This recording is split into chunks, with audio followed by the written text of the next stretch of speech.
Welcome to four sides TV. నేను రేవతి. ఇంతకాలం metro rail, bullet rail గురించే విన్నాం. ఇప్పుడు కొత్తగా మోనో రైల్ ట్రెండింగ్ నడుస్తోంది. ముంబైలోని కొన్ని ప్రాంతాల్లో మోనో రైల్ను చూడొచ్చు. సాధారణ రైల్వే, మెట్రో రైల్వే వ్యవస్థలకు mono rail single wheel track పై నడుస్తుంది. ఈ రైలును మన సైనికులు ప్రపంచంలోనే అత్యంత ఎత్తైన మంచుతో నిండిన హిమాలయాల్లో నిర్వహిస్తున్నారు. ఆకాశమే హద్దుగా ఎదిగిన హిమగిరుల్లో మోనో రైల్ సిస్టమ్ ఇప్పుడు ప్రపంచం దృష్టిని ఆకర్షిస్తోంది.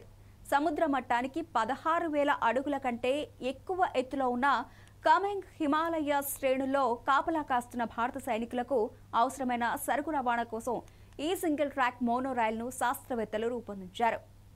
భారత సైన్యంలోని గుజరాత్ కోర్ కమాండ్ ఉపయోగిస్తున్న ఈ మోనో రైల్ ఒక రన్లో 300 కిలోల వరకు సరుకును మోసుకెడుతుంది. సైన్యానికి అవసరమైన రేషన్, ఆయుధ సామాగ్రి, ఇంధనం, ఇంజనీరింగ్ పరికరాలను ఫార్వర్డ్ పోస్టులకు సులభంగా, వేగంగా చేర్చేందుకు ఈ మోనో రైల్ చాలా ఉపయోగపడుతోందని సైనికాధికారులు తెలిపారు. పగలు, రాత్రి అనే తేడా లేకుండా మంచు, వర్షం కురుస్తూ ఉన్నా 24 గంటలు సరఫరా చేయగలుగుతున్నామని తెలిపారు. ఫార్వర్డ్ పోస్టులో ఉన్న సైనికులు గాయపడితే, చనిపోతే వారిని మోనో రైల్లోనే సులభంగా తరలించగలుగుతున్నామన్నారు. మోనో రైల్ రాకముందు ఈ సరుకు, పరికరాలను సైనికులే మోసుకెళ్లాల్సి వచ్చేది. ఈ సందర్భంగా మంచులో జారిపడి ఎందరో ప్రాణాలు కోల్పోయారు. పైగా పగటి సమయంలో అనుకూల వాతావరణం ఉన్నప్పుడే సరఫరా చేయగలిగేవారు. ఎమర్జెన్సీ సమయాల్లో హెలికాప్టర్లను ఉపయోగించేవారు. కానీ అత్యంత ఎత్తైన ప్రాంతాల్లో వాటిని ఎగురవేయడం సాధ్యం కాదు.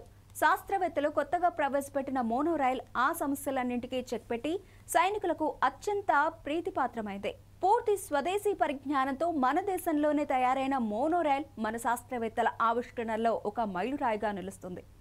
ఏవైనా మిషన్లు, ఆపరేషన్లు చేపట్టినప్పుడు సైనికులు సప్లై చైన్ గురించి ఆందోళన చెందకుండా పూర్తిగా శత్రువుపైనే ఫోకస్ పెట్టేందుకు అవకాశం కల్పిస్తోంది. మొత్తానికి మోనో రైల్ ఆవిష్కరణ భారత సైన్యంలో ఓ మైలురాయిగా నిలుస్తుందని నిపుణులు అంటున్నారు.